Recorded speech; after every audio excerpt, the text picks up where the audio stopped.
পাহাড়ি মানুষের চুলের সৌন্দর্যের গোপন রহস্য লুকিয়ে আছে প্রকৃতির অন্তরে, যেখানে জন্ম নেয় আমার ভাইয়ের হাতে তৈরি একেবারে খাঁটি প্রাকৃতিক শ্যাম্পু। প্রথমেই আমরা জঙ্গলের গভীর থেকে সংগ্রহ করি পলিগোনাম মাল্টিফ্লোরামের শিকড়।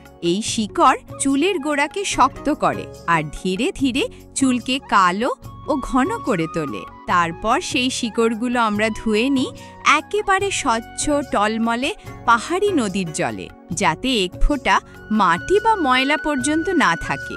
এবার ধারালো ছুরি দিয়ে ছোট ছোট টুকরো করে কেটে নিই। তারপর দেশি চালের মধ্যে কিছুক্ষণ ভিজিয়ে রাখি, যাতে এর উপকারিতা বহুগুণ বেড়ে যায়।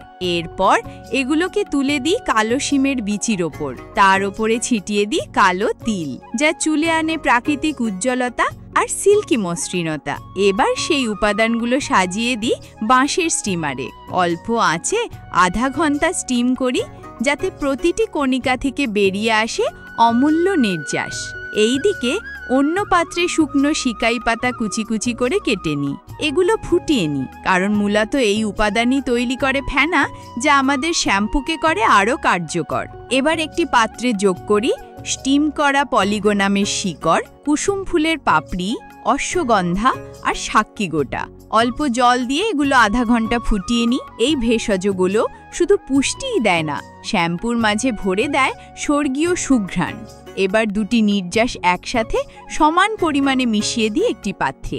তার সঙ্গে যোগ করি সুগন্ধি লেবুর রস, যা শুধু মন ভরানো ঘ্রাণই ছড়ায় না, চুলকে রাখে খুশকিমুক্ত ও সতেজ।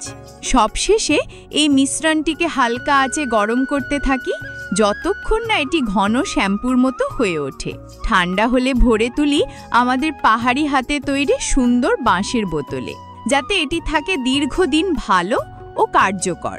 এইভাবেই তৈরি হয় আমাদের পাহাড়ি প্রাকৃতিক শ্যাম্পু, যা শুধু চুল পরিষ্কার ও নরম করে না, বরং আস্তে আস্তে চুলকে প্রাকৃতিকভাবে কালো করে তোলে, একেবারে পাহাড়ি ফুলের মতো মধুর ও মন ভরিয়ে দেওয়ার মতন। আপনি যদি এই শ্যাম্পুটি পেতে চান, তাহলে কমেন্ট করুন আর লাইক দিয়ে যুক্ত থাকুন আমাদের পাহাড়ি পরিবারের সঙ্গে।